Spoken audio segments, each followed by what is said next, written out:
আমরা যে কোনো ছোটো মাছ পেলেই কিন্তু আগেই চচ্চড়ির কথা মাথায় আসে, কিন্তু আজকে করব কাকচি মাছ দিয়ে কাঁচা আমড়ার টক রেসিপি।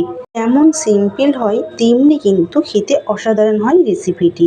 প্রথম এখানে কাঁচা আমড়ার খোসা ছাড়িয়ে দিয়ে ভালো করে ধুয়ে নিয়েছি, আর এখানে কাকচি মাছগুলো ভালো করে ধুয়ে নুন হলুদ মাখিয়ে রেডি করে নিয়েছি। এখানে লাগবে আমাদের হাতে গোনা কয়েকটি মশলা।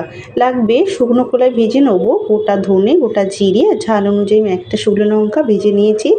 এরপর মশলায় খুব ভালো করে মিহি করে এটা বেটে নেবো। তবে আপনারা এখানে যে যেরকম ঝাল খান সেই হিসেবে কিন্তু শুকনো লঙ্কাটা কম বেশি করে বাড়িয়ে বা কমিয়ে দিতে পারেন।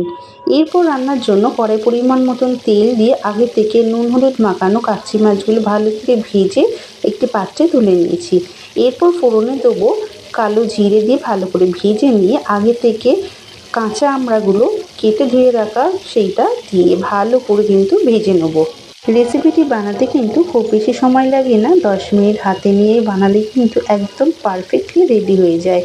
এরপর ভেজে নেওয়া হয়ে গেলে দিয়ে দেবো ঝোলের জন্য পরিমাণ মতন জল, সাথে দিয়ে দেবো স্বাদ মতন নুন, চিনি আর সামান্য হলুদ দিয়ে খুব ভালো করে মিশিয়ে নিয়ে ঢাকনা চাপা দিয়ে আমড়াগুলো ভালোভাবে সুসিদ্ধ হওয়ার জন্য 2 থেকে 5 মিনিট আমি রান্না করে নিয়েছিলাম।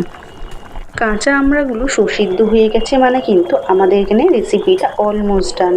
এরপর নামিয়ে নেবার আগে থেকে ভেজে রাখা কাকচি মাছ আর দিয়েছি আগে থেকে ভেজে রাখা যে মশলাটা বেটে রেখেছিলাম সেই মশলাটা ভালো করে ওপর থেকে ছড়িয়ে দিয়ে খুব ভালো করে খুন্তির সাহায্যে মিশিয়ে নিলে কিন্তু রেডি হয়ে যাবে কাকচি মাছ দিয়ে কাঁচা আমড়ার টক। আজকের রেসিপিটি দেখে বুঝতেই পারলেন হাতে গোনা কয়েকটি উপকরণ দিয়ে চটজলদি আপনারা কিন্তু এই সুস্বাদু রেসিপিটি আপনারা বাড়িতে বানিয়ে ফেলতে পারেন। এই বর্ষায় কম বেশি অনেকেরই জ্বর, যদি মুখে স্বাদ না থাকে তাহলে কিন্তু চটজলদি আপনারা এই রেসিপিটি বাড়িতে বানিয়ে দিতে পারেন। রেসিপিটি ভালো লাগলে বাড়িতে বানিয়ে জানাবেন কিন্তু আপনাদের কেমন লাগলো। তাহলে আজকের এই মতন টাটা।